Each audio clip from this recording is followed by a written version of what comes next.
सोलापूर पुणे राष्ट्रीय महामार्गावरील चिंचोळी एमआयडीसी कडून आलेगाव तालुका दक्षिण सोलापूरकडे जात असताना शिवाजीनगर जवळ मोटारसायकलच्या समोरील टायर फुटले. त्याने पेट्रोल टाकीवर बसलेल्या 5 वर्षाचा बालक उडून दुभाजकास आदळला. त्याचा जागीच मृत्यू झाला आहे. ही दुर्दैवी घटना शुक्रवारी सकाळी 9:45च्या सुमारास विनय हॉटेल समोर घडली आहे.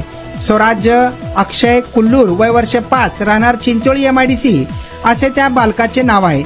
त्याचे वडील अक्षय परमेश्वर कुल्लूर वय 37 आणि आई शकुंतला अक्षय कुल्लूर वय वर्ष 35 हे जखमी झाले. विशेष म्हणजे त्यांच्या समवेत शेजारचे बालक ही गाडीवर होते. त्याला काहीही झाले नाही.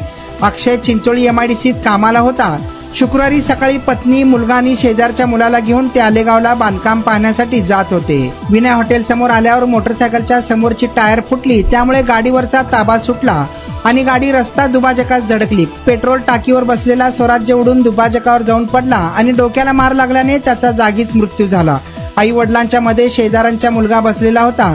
तो सुखरूप आहे. अक्षय यांच्या पायात जखम झाली.